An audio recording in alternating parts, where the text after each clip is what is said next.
इंदौर नगर पालिका निगम के रिश्वतखोर जनकार्य विभाग अधीक्षक विजय सक्सेना और क्लर्क हिमानीवाद के खिलाफ हुई लोकायुक्त कार्रवाई के बाद कांग्रेस ने अब इस मुद्दे को उठाया है और इस मुद्दे के साथ मैदान में उतरी है।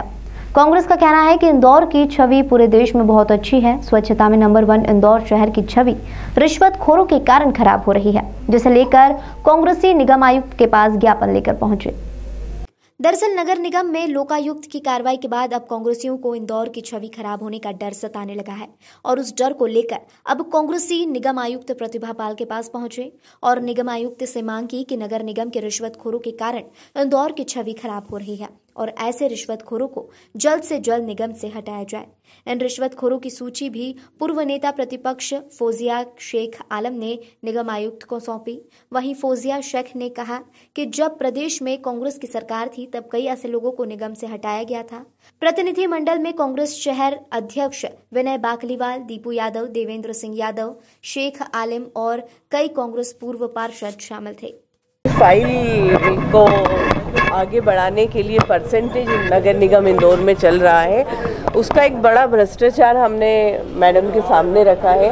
क्योंकि मैडम की कार्य पद्धति को देखते हुए हमें ऐसा लगता है कि मैडम इस पे अच्छा एक्शन लेंगी और मैंने नामजद हर डिपार्टमेंट के लोगों के नाम लिए हैं कि कौन फाइल रोकता है और कौन आगे बढ़ाता है और कौन परसेंटेज मांगता है। अब इनको ये कहने की ज़रूरत नहीं कि हम जांच करवा रहे हैं या हम कुछ देख रहे हैं आगे, क्योंकि मैंने नामजद डिपार्टमेंट जद हर चीज़ उनके सामने रखी है। शहर में नहीं, पूरे प्रदेश में हमारे शहर का नाम बदनाम हुआ है जिस तरह से यहाँ पर भ्रष्टाचार उजागर हुआ है। और जितने भी अधीक्षकों की जो पोस्ट है वहाँ पर क्लर्क लेवल के लोग, प्यून लेवल के लोगों को बिठा रखा है, तो जाहिर सी बात है उनकी तनख्वाह या उनका जो काम करने का बहुत हायर होता है और उनकी पोस्ट बहुत कम है, उनकी योग्यता नहीं है इस हिसाब की। तो जाहिर सी बात है कि इस पद पर और इस जगह कोई भी बैठेगा तो ये सारी चीज़ें होना मुलाजिम है। पर हम ये मानते हैं कि अगर आप यहाँ पर अच्छे इंसान को बिठाओगे, योग्य इंसान को बिठाओगे कि जो कोई भ्रष्टाचार नहीं कर पाए, जिसकी सैलरी बराबर आए, जो पियून और क्लर्क लेवल से ऊपर हो, इन सारी चीज़ों को हमने उनके संज्ञान में दिया है। और मैंने ये भी याद दिलाया उनको बार बार कि मैंने हर डिपार्टमेंट के नाम के साथ उस व्यक्ति का नाम दिया है जो फाइलें रोकता है, जो फाइलें आगे नहीं बढ़ने देता। मैम, जो आपने नाम दिए हैं उसके पीछे कोई आधार आपने दिया है कि इस बेस पे इन पे कार्रवाई की?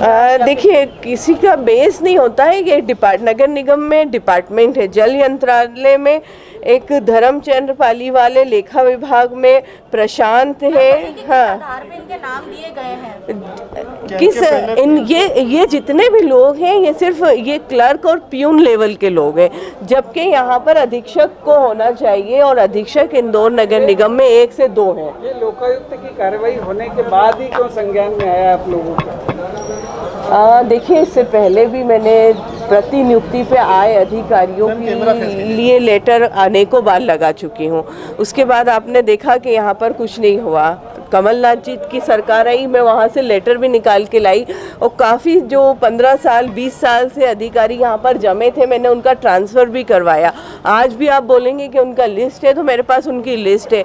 हिम्मत होना चाहिए ये नगर निगम के जितने भी सत्ता के लोग हैं, भाजपा की परिषद है, भाजपा की सरकार है, ये भाजपा की परिषद और सरकार अधिकारियों से इतने डरे हुए हैं क्योंकि इनके खुद के भ्रष्टाचार है, इनके खुद के ठेके चलते हैं, ये खुद भ्रष्टाचार में लिप्त है, तो ये ऐसे अधिकारियों को कभी नहीं हटाते। इस पर आरोप है आपका कि इनको संरक्षण देते हैं ऐसे लोगों को। देखिए, जिसकी सत्ता में सरकार होती है, 15 साल से जिसकी सरकार है और 15 से 20 साल जिन अधिकारियों को यहाँ पर जमे हुए हो गए, तो जाहिर सी बात है कि भाजपा की सरकार है तो भाजपा को ही संज्ञान लेना चाहिए कि इस तरह का भ्रष्टाचार इंदौर शहर में नहीं हो। लेकिन मैम, 15 महीना आपकी भी सरकार थी तो मैम उस दौरान भी आप ये सब कर सकते थे। मैंने आपको बोला, मैंने कितने सारे अधिकारियों को उस समय हटाया जो 15 से 20 साल पे यहाँ पर थे, और ये जाहिर सी बात है, आप उस टाइम का रिकॉर्ड उठाकर देख सकते हो। आगे क्या स्टेप उठाएंगे अगर नहीं होता है? आगे अगर नहीं होता है तो सबसे लास्ट स्टेप होता है कि हम न्यायालय जाएंगे और न्यायालय में अपनी बात रखेंगे। धन्यवाद।